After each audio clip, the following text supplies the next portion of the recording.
mañana ya se ha hablado de, bueno, inicialmente para mí es un placer en este caso, porque otros años he estado pero no he presidido la mesa. En este caso es un placer estar aquí en colaboración con la SEA, Casa Árabe, a la que pertenezco, llevando a cabo todo lo que es el tema del premio SEA y la importancia que tiene para nosotros el apoyo a los investigadores.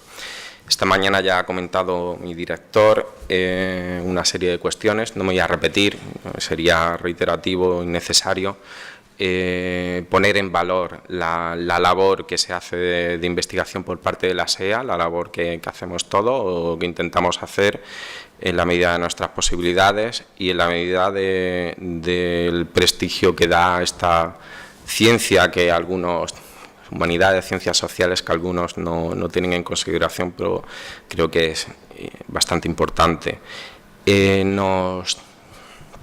Como todos sabéis, el premio se presenta a convocatoria y al premio se presentan 6 candidatas, y de ellas se hace una selección que está aquí representada, que es Elia Romo, Patricia Olcina y Desiree López, que van a presentar ahora sus trabajos. Dentro de su tema de investigación, dentro de lo que es el ámbito de las ciencias sociales, hay una versión de investigación que se podría decir que es más sincrónica, hay versiones más diacrónicas y hay estudios más de lo que es ciencias sociales, pero desde el ámbito de la retrospectiva. Digamos que se toca casi todos los ámbitos dentro de los trabajos, de estos 3 trabajos seleccionados.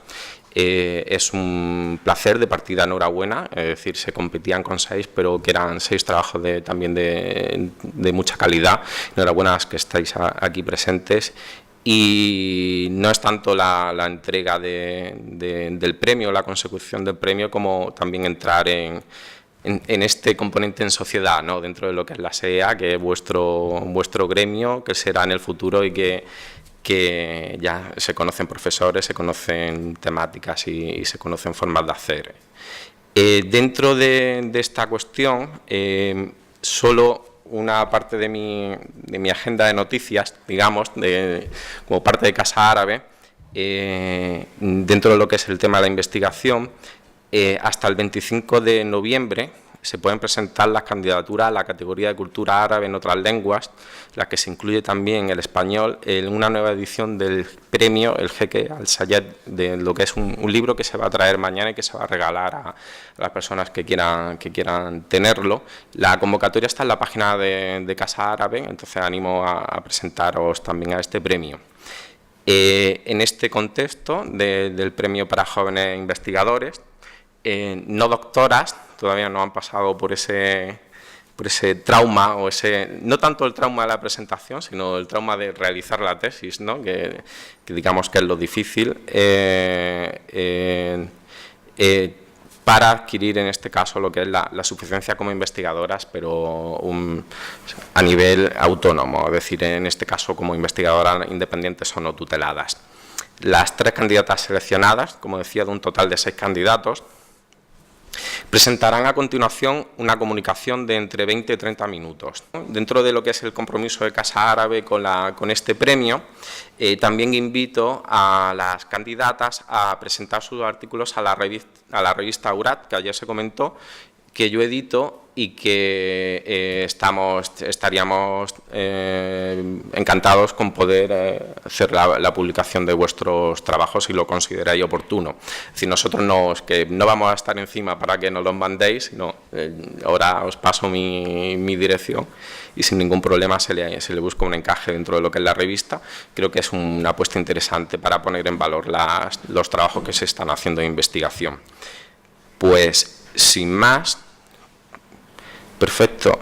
Sin más, quiero dar la palabra, por el orden que aparece en este caso en la convocatoria, en el premio, bueno, en el folleto de estas jornadas, a Desiree López Bernal, que es licenciada en Filología, bueno, estas son licenciadas en Filología, que realiza su tesis, currículum bastante amplio de todas, realiza su tesis doctoral bajo la tutela de Celia Almorán en la Universidad de Granada, y ella nos va a hablar de una temática. El título sería De Oriente al Andalus, los literatos árabes medievales ante el humor. Bueno, buenas tardes, gracias por la presentación. Como ha dicho Javier, esta tarde voy a hablarles sobre el humor en relación con la literatura árabe clásica. La ponencia que he preparado lleva por título De Oriente al Andalus, los literatos árabes medievales ante el humor.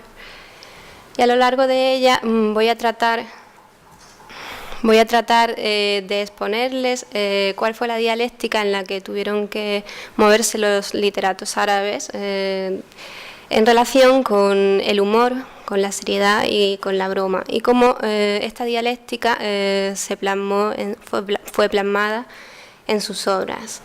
Asimismo, de forma paralela, trataré de establecer una categorización de las obras de Adab en función de la presencia en ellas del humor y del tratamiento que a él le dieron los literatos.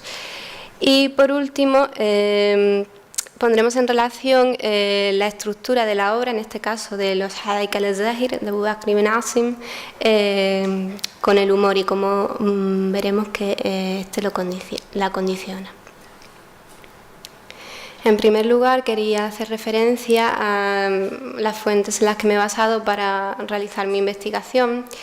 Estas han sido una serie de fuentes, de obras de Adab, de autores que se sitúan entre los siglos IX hasta finales del siglo XIV, cuando Abu Bakr ibn Asim compuso su Hadaik al-Zahir. Y bueno, la verdad que la selección de los autores ha sido por su relevancia. Aquí veis los nombres de Al-Abi, Ibn Abd al-Rabbi, Ibn Asim, Al-Qartajani. Se sale un poco, no tiene nada que ver, pero luego lo explicaré. Bueno, Al-Jahiz, Ibn al-Jawzi e Ibn Qutayba. Decir que he trabajado directamente con las fuentes, sobre todo con los prólogos de las obras, de donde he ido extrayendo la información. Y en los casos de obras como el Kitab al-Bukhala de Al-Jahiz y otras obras de las que existen traducciones, cuando he citado los textos, simplemente he acudido a las traducciones en las citas de los textos. Y bueno, toda la información, los datos que he extraído de estas fuentes han sido complementados con una serie de bibliografías en torno al tema del que se está hablando, tanto en árabe como en inglés, etc. Bueno. Voy a comenzar en primer lugar aludiendo al gusto del pueblo árabe por el humor, algo que puede constatarse fácilmente si se pasa revista a la producción literaria árabe, que es una fiel indicadora en este sentido. Abdelghani el-Itari, en un estudio clásico sobre la literatura árabe de humor, llegaba a afirmar que el pueblo árabe se encuentra entre los pueblos más proclives al humor y a las bromas. Lo cierto es que las razones literarias con las que contamos así lo corroboran. De Oriente al Andalus y de la época preislámica hasta la actualidad, la síntesis humor-literatura ha servido no solo como diversión para quienes leían y escuchaban este tipo de historias jocosas, sino también como medio de propaganda política y herramienta de defensa y jactancia propias frente a pueblos y tribus enemigas. En el ámbito de la poesía, la literatura árabe clásica cuenta con dos géneros donde se manifiesta de forma clara, donde el humor encuentra cabida de forma clara, como son el Zajr y la Hijaz. Mientras que en la prosa son las rasas y las epístolas, y en el adab, en el género que me centraré, donde el humor encuentra su cabida.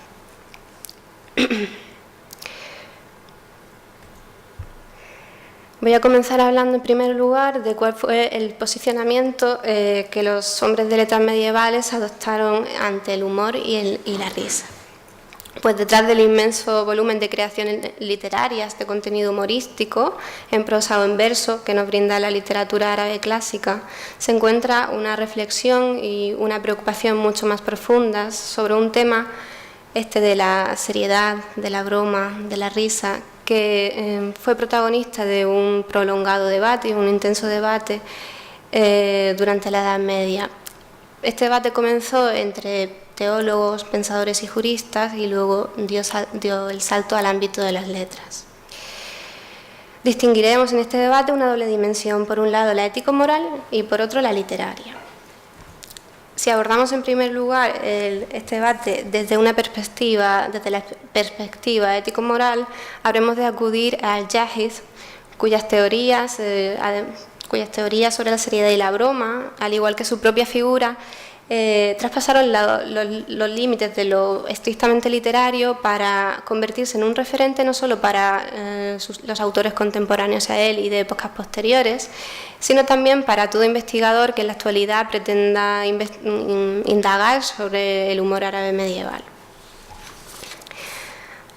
Aunque Al-Yahid no duda en aplicar su teoría en torno a la seriedad y a la broma en cada una de sus obras, aquella donde la encontramos desarrollada de forma teórica y de una manera más o memenos amplia es en el Kitab at-Tarbiya wa at-Tadwir.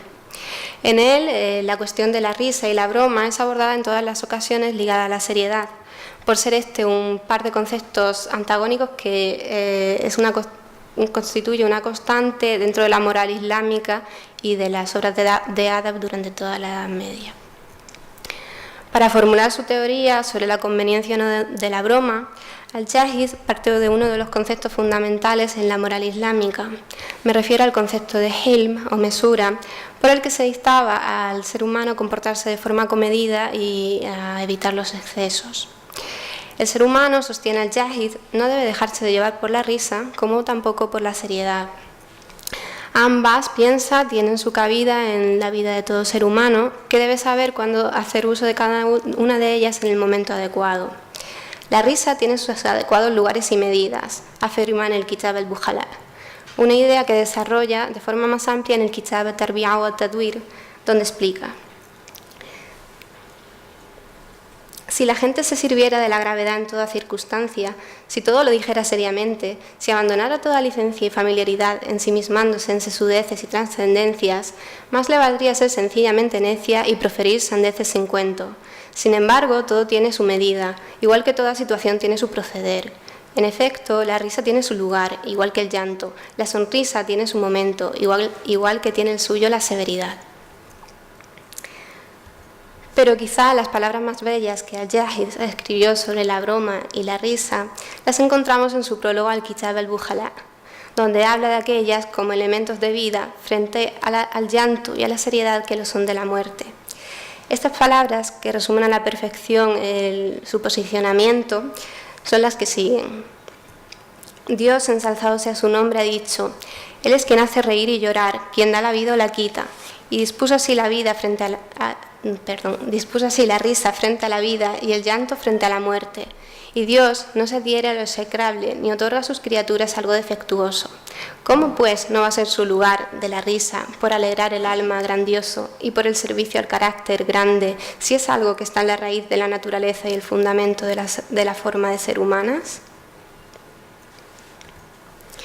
Bien, pues así las cosas, de los hombres de letras cuyas obras y cuya exposición ante el humor nos hemos propuesto analizar, Al-Yahid es el único que formula y desarrolla una teoría más o menos amplia fuera del ámbito de lo estrictamente literario, donde nos sumergiremos en esta ocasión.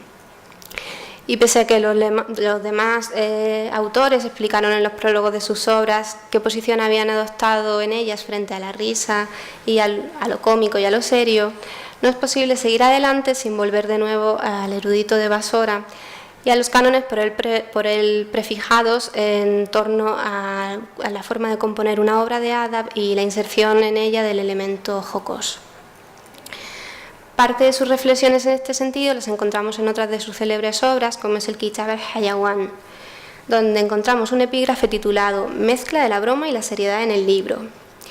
En él Al-Yahid apuesta por la mezcla de los elementos serios con aquellos de naturaleza cómica como método pedagógico para captar la atención del lector, por entender que de ser todo seriedad, aquel abandonaría la lectura de la obra. Explica: si impulsamos a todos los que leen a disgusto este libro a lo amargo de la veracidad, a la dificultad de la seriedad, a la carga del trabajo penoso y al ornato de la gravedad, no lo soportará a pesar de su longitud, sino quien se dedique al saber. Bien, pues un argumento similar es el que repite en Al-Bayan wa at-Tabi'in, donde sostiene: a quien la seriedad le ha exigido esfuerzo, le es necesario encontrar reposo en algo de broma. Bien, pues veremos que a partir del Al-Jahiz, todos los hombres de letras árabes medievales, tanto en Oriente como en Al-Ándalus, asumen sus indicaciones en este sentido, que ponen en práctica repetidamente en sus obras. En lo que respecta al Andalus, hemos de salirnos del ámbito de las bellas letras o el adab y adentrarnos en la poesía para encontrar reflexiones teóricas en torno al humor y la literatura. Estas se deben a Hazim al-Qartajani, quien en su Minhaj al-Bulagha estableció dos métodos de componer poesía.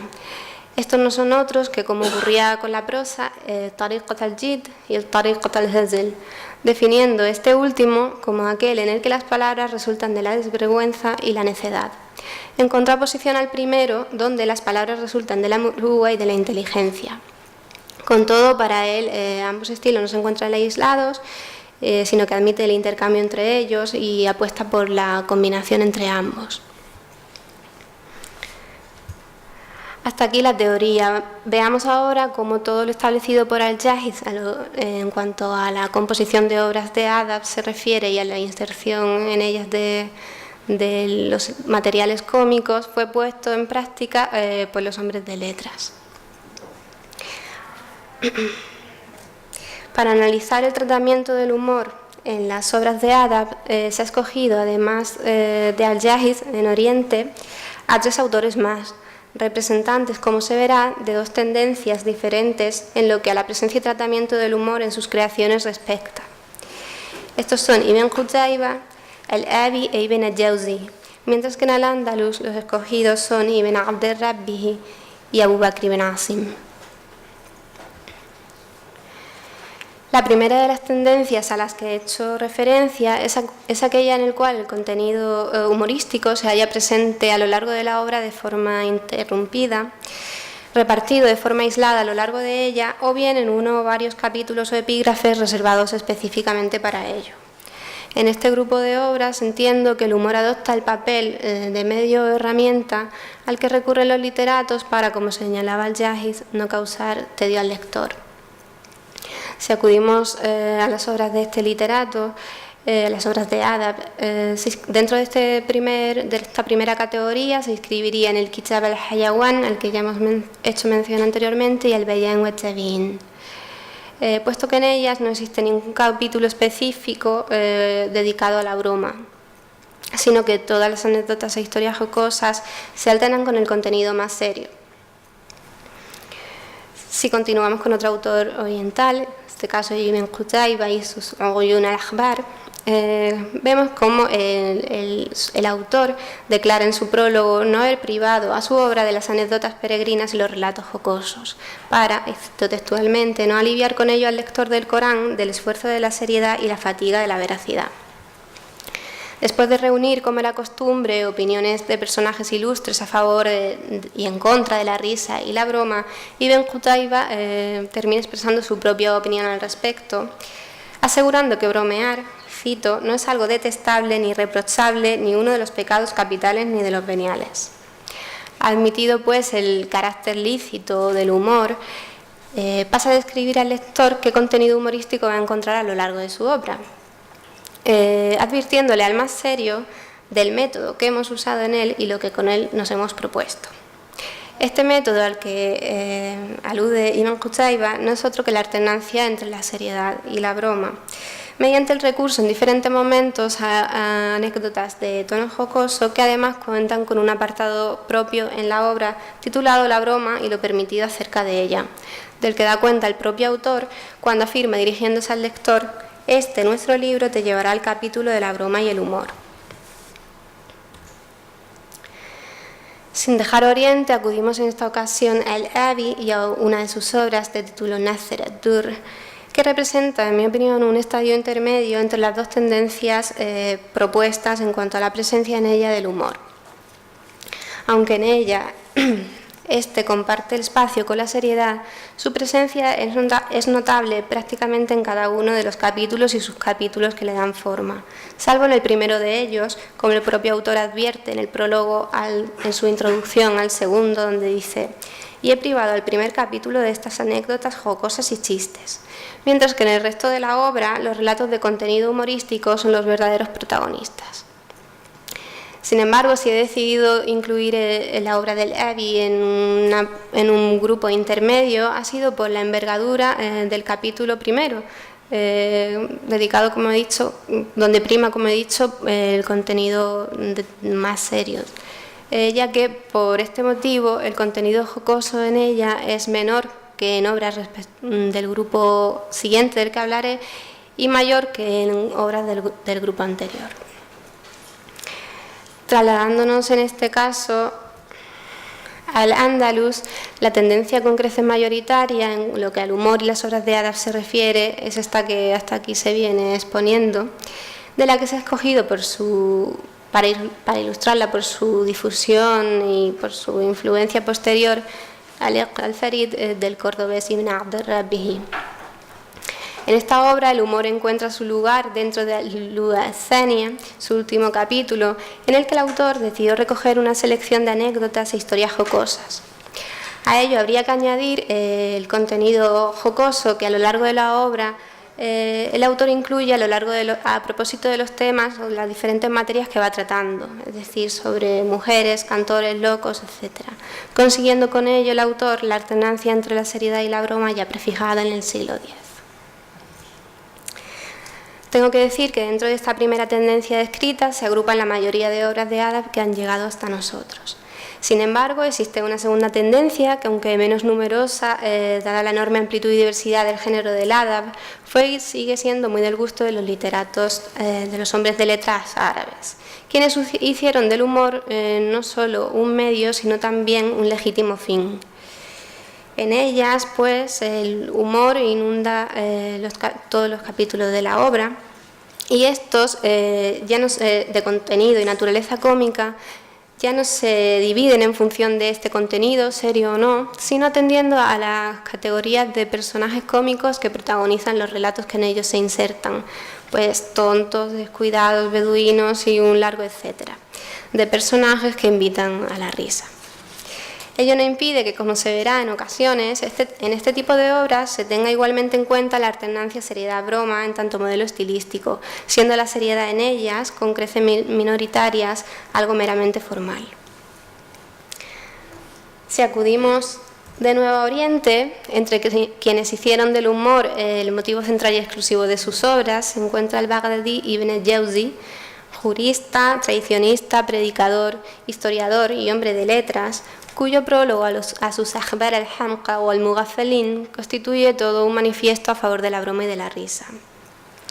En él ya no hay rastro de las opiniones en contra de aquellas comunes a la mayoría de autores, sino que Ibn al-Jawzi, plenamente convencido de las bondades de la risa, no se propone esclarecer sus aspectos positivos o negativos, sino que su intención es más bien declarar la legitimidad de la risa y su permisión por parte del Islam, para así justificar la naturaleza misma de su obra. Para ello, en su prólogo, Ibn al-Jawzi menciona una serie de tradiciones y anécdotas atribuidas al profeta Muhammad con el propósito de demostrar que no hay censura en reír ni en bromear. Tal como declara al-Jahiz, toda la vida tiene su lugar y así ocurre con la seriedad y la broma, con el llanto y la risa. Así lo pretende hacer ver Ibn al-Jawzi cuando citó una frase de un tal Ibn Zayd que dijo: me dijo mi padre, Ata ben Yasar nos hablaba a Abu Hazim y a mí hasta que nos hacía llorar, y nos hablaba hasta que nos hacía reír. Luego decía, una vez así y otra así. Bien, pues en esta actitud intermedia y equilibrada ante la risa y el llanto, insiste el autor Baghdadi en la parte final del prólogo. Pese a mostrarse a favor del reír y bromear, Ibn al-Jawzi no puede desprenderse del hilm y por eso rechaza, siguiendo el modelo del profeta Muhammad, el uso abundante de la risa, puesto que él, y cito el hadith que su misma vez cita, reía hasta que aparecían sus dientes molares, es decir, pues comedidamente. Ibn al-Jawzi incide en la idea de que el profeta permitió la risa y animó a reír a los musulmanes. No hay nada reprochable en ella, piensa, incluso los hombres más sabios y rectos, como el propio profeta, bromearon. Pretende demostrar recordemos, jurista y tradicionista. Añade además Ibn al-Jawzi que a los sabios más ilustres les siguen gustando las anécdotas jocosas y que las almas de los sabios van libremente a lo permitido de la diversión. La explicación a ello nos devuelve de nuevo una vez más al Hilm, al equilibrio entre la seriedad y la broma y la alternancia entre ellas requerida para ello. Las anécdotas divertidas, explica, dejan recuperar las fuerzas perdidas al alma y alivian al corazón del esfuerzo de pensar. En lo que se refiere al Andalus, de la Córdoba califal del siglo X, pasamos en esta ocasión a la Granada nazarí de finales del siglo XIV, cuando un jurista, un destacado jurista y hombre de Estado, a la vez que poeta y hombre de letras, cuya figura recuerda en cierto modo a Ibn al-Jawzi, compuso una obra de adab sustancialmente diferente a las que habían visto la luz en el Andalus hasta ese momento, o al menos de las que se tenga constancia. La tituló Hadaik al-Zahir fi mustahsan al-atwiga wal-mudhikat wal-hikam wal-amthal wal-hikayat wal-nawadir, y en ella apostó claramente por el entretenimiento y la diversión, declarando su intención de que la obra sirviera como distracción para las almas y alivio para los espíritus. No nos dejó Abu Bakr ibn Asim ninguna reflexión en torno a la broma y a la risa. Sin embargo, su obra se erige como la mejor transmisora de su postura y de su posición ante ellas. En ella, el tratamiento dado al humor por parte de Abu Bakr ibn Asim difiere por completo del papel reservado por Ibn Abd al-Rabbihi en Al-Iqq al-Farid, que con todo fue la principal fuente de inspiración del autor granadino. En los Hadaik al-Zahir, el humor ha dejado de ser un medio para convertirse en un fin en sí mismo.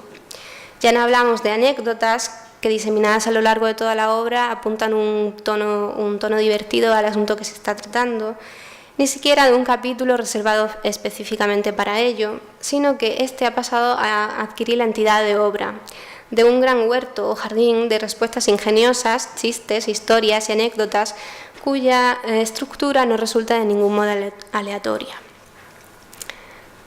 En este sentido, si nos centramos en el tono que domina en los diferentes relatos que lo integran, tenemos que en el primer huerto y sus tres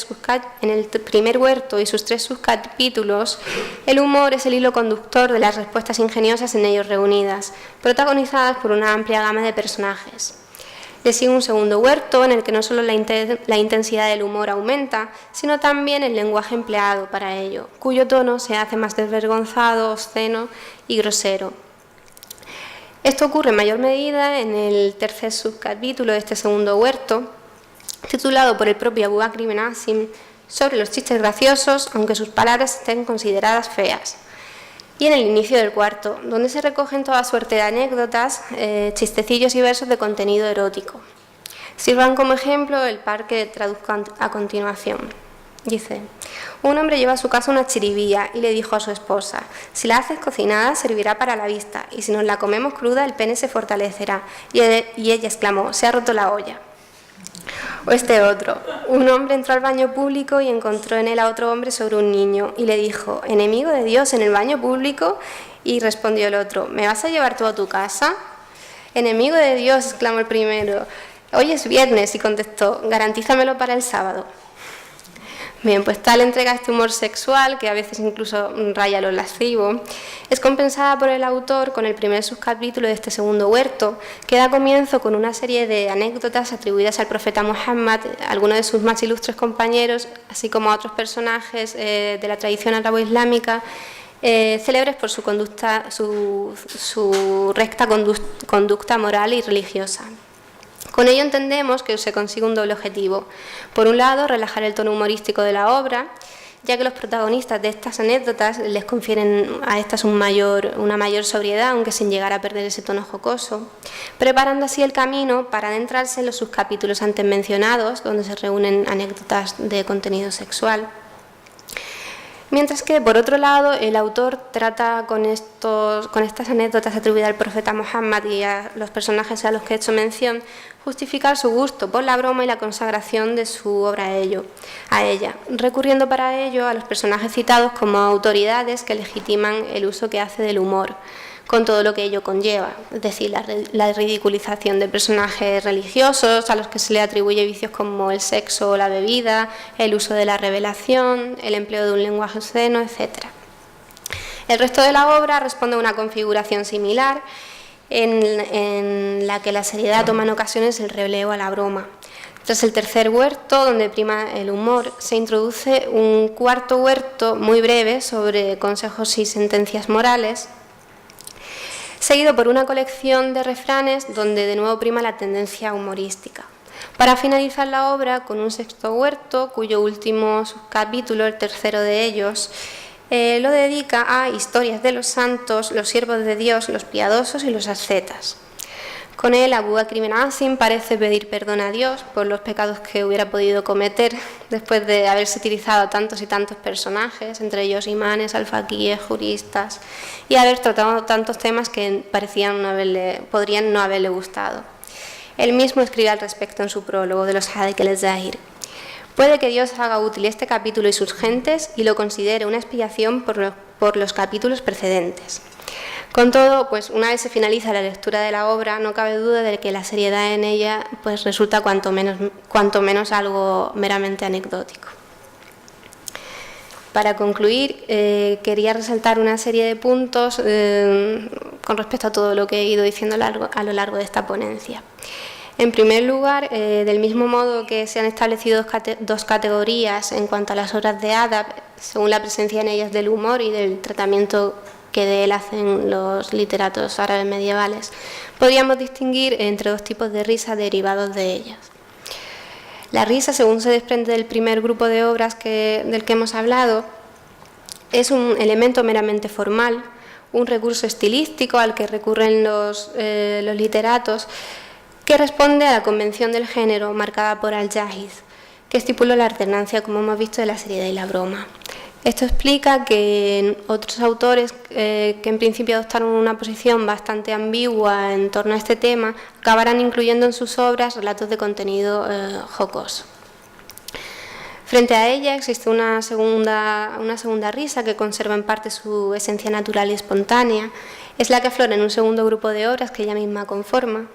Y en estas, aunque la seriedad y la broma se van intercalando en algunas ocasiones, prima ante todo el humor, siendo el tono serio, en este caso, lo convencional, al constituir un recurso empleado por los literatos para conseguir la armonía y el equilibrio marcadas por Al-Jahiz para el género.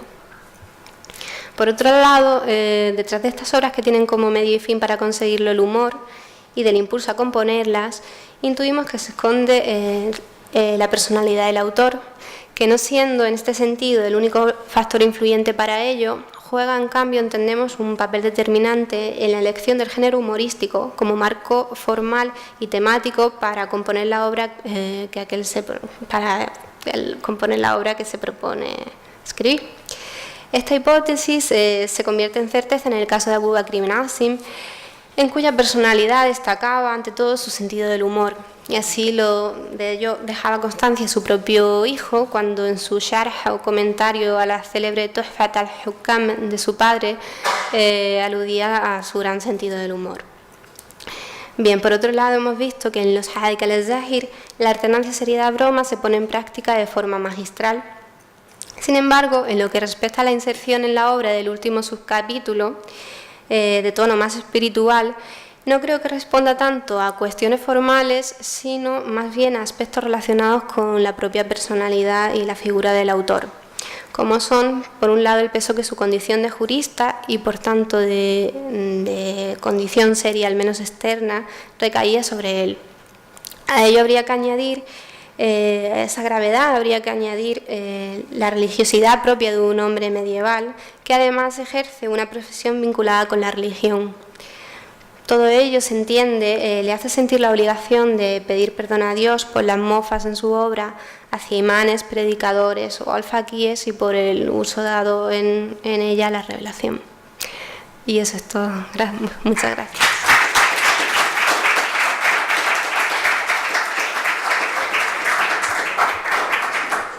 Bueno, yo sí tengo una pregunta que ya la lancé inicialmente, se lo comenté a ellas al estar en la mesa, que es sobre una cuestión que considero importante dentro de lo que son las investigación social, en ciencias sociales que se están llevando a cabo y que han llevado a cabo, que es una cuestión sobre la metodología que han seguido. Está claro que algunas ya lo han comentado en su presentación, pero me gustaría que brevemente hicieran referencia a ese proceso metodológico que han seguido para llevar a cabo estudios de caso o los estudios que han realizado y que acaban de presentar. Bueno, pues yo en mi caso he trabajado fundamentalmente con las fuentes literarias a las que he hecho mención. Tras el primer acercamiento a ellas, pues extraje todos los datos que he ido citando del prólogo, todas las opiniones que los autores en los prólogos de sus obras pues expresaban en torno al tema de la seriedad, de la broma. Y bueno, pues como en estas expresiones de los autores se veía reflejado a través de los conocimientos que yo previamente tenía en torno a la cuestión de la risa y la seriedad en el Islam, pues traté de llevar a cabo un acercamiento desde el punto de vista literario al tema. Y bueno, pues fundamentalmente ha sido trabajar con las fuentes y este trabajo ha sido complementado con una serie de bibliografía básica sobre el humor, principalmente. Bueno, este tema tengo que decir que ha interesado bastante a los investigadores árabes. No existen muchos estudios complejos sobre el tema, sí que existen muchas colecciones o recopilaciones en torno a la literatura humorística árabe. Pero últimamente sí que, bueno, el estudio que he citado, Abdel Ghani Al-Itari, es bastante clásico, creo que es de finales de los 70-80, pero sin embargo, pues en él se han basado muchas investigaciones posteriores, incluso hasta nuestros días, hace creo que en 2004 creo, un investigador marroquí realizó una tesis doctoral bastante compleja sobre el humor, sobre el humor creo que era en concreto sobre el Adab al-Andalusi. Sin embargo, se centra más en la poesía y aunque alude a la prosa humorística andalusí, deja fuera la obra que yo estoy estudiando en mi tesis doctoral, que es la obra de Abu Bakr ibn Asim, Los Hadith al-Zahir, a la que he hecho mención. Pero bueno, es un estudio bastante complejo y completo. Y eso es todo. Bueno, también hay otro estudio clásico sobre el tema, es el de Charles Pelat, sobre Seriousness and Humor, creo que se llama, in Islam, o no sé, que publicó en la Enciclopedia de Al-Ándalus y luego de forma aislada, no me acuerdo en qué revista ahora mismo. Luego hay un estudio clásico también sobre el humor, pero centrado en la figura de Ashab, como es el de Franz Rosenthal. Y bueno, todos estos estudios un poco en los que me he basado para adquirir conocimientos previos y llevar a cabo pues esta investigación. La elección del tema, ¿quién la ha hecho? Es decir, ¿la habéis hecho vosotras o el tema os lo han propuesto? Y en cualquiera de los casos, ¿por qué lo habéis aceptado o lo habéis elegido? Eso para todas. Y para cada una de vosotras, en el caso de Desiré, me gustaría saber si ha analizado el tema de la jocosidad, si hay referencia en el Corán y sobre todo también en el Hadith. Bien, pues yo, el tema de mi tesis, como ya he hecho antes referencia, no es, bueno, todavía estaba por conformar un poco porque tengo el plan diseñado, pero va cambiando conforme, bueno, voy avanzando en la investigación. La verdad es que ahora mismo estoy en la primera fase, porque, bueno, yo me he centrado sobre todo en el análisis y la traducción de los Hadith al-Zahir de Abu Bakr ibn Asim. Bueno, yo llevo 1 año y medio con la tesis, entonces prácticamente me ha dado tiempo a acabar con la traducción de la obra y la identificación de personajes, lugares, etcétera, etcétera, porque la verdad es que es una obra de mucha riqueza. documental. Y bueno, el tema, la verdad que fue un poco cuestión de azar, pero también guiada por mi propio interés personal. Yo tenía claro que quería dedicarme a la literatura árabe clásica, dentro de ella la literatura andalusí y a la prosa. Entonces, bueno, la verdad es que fue un poco leyendo autores andalusíes en la enciclopedia del Andalus, encontré a Abu Bakr ibn Asim y me llamó la atención muchísimo el tema. También investigando me di cuenta de que era un tema bastante novedoso, que no se había tratado tanto en Occidente como a lo mejor en el mundo árabe, y que todavía quedaba mucho por decir, y bueno, por eso elegí esta obra. Pero bueno, la tesis está todavía por conformar. Yo pretendo hacer un análisis de la obra, pero no de forma aislada, sino ponerla en relación con todo lo que he dicho, con otras obras, con todo lo que es el humor en el árabe en general. Y bueno, respecto al tema de la jocosidad en el Corán y en el Hadith, sí que he tenido que leer bastante para poder acercarme al tema y poder comprender por qué los literatos árabes tenían este dilema a la hora de llegar a componer sus obras, ¿no? Y sí que es verdad que es un tema bastante, digamos que el Corán es un tema en el que no deja claro una opinión con una posición concreta, sino que también hay que saber interpretar la revelación el Corán, en lo que dice el Corán en su debido contexto, puesto que es bastante ambiguo en este sentido. En unas azoras encontramos que está digamos, marcando el camino, ¿no?, a los musulmanes a que no se burlen unos de otros, que también hay que diferenciar entre burlar y bromear, ¿no? Pero bueno, esto luego se ha sacado y la interpretación que se ha dado se han confundido los dos significados. Luego también, pues, siempre tenemos que tener en mente el concepto base, que es el de Hilm. ¿Y por qué este concepto? Es decir, porque cuando el Islam surge con la voluntad de oponerse a la época inmediatamente anterior, ¿no? Es como una revolución, ¿no? Supone una revolución, y toda revolución entiendo que supone una ruptura, ¿no? Y bueno, desde el punto de vista islámico se interpreta la época época previa anterior como una época de poca moderación, ¿no?, de excesos en la forma del comportamiento, y por eso la importancia del concepto de Hilm, ¿no? Y esa yo creo que es la base de todo. Este concepto se opone claramente al jahel o a la ignorancia preislámica, siempre desde un punto de vista islámico, ¿no? Y ambos pues se unen el concepto de Hilm se asocia con la seriedad y se opone claramente a la risa, por una parte. Sin embargo, en otras partes del Corán se puede leer cómo se establecerá como premio para los musulmanes en el paraíso, como recompensa, la risa. Esto resulta un poco paradójico. Entonces, pues si aparte acudimos a los hadices, encontramos cómo se nos presenta a un profeta Muhammad, que era un hombre bastante jovial y que gustaba de bromear, y de hecho, pues se comportaba con toda naturalidad en este sentido. Entonces, tenemos que coger una cosa y otra y interpretarla con moderación, ¿no? Pero sí que, pues esto creo que son conocimientos previos que hay que tener para luego poder entender por qué este debate, porque todos los hombres de letras, una mayoría de adib, ¿no?, de udaba, en los prólogos de sus obras establecen este debate consigo mismos, ¿no?, como a la hora de componer su obra y a la hora de integrar en ella, pues la broma junto con la seriedad.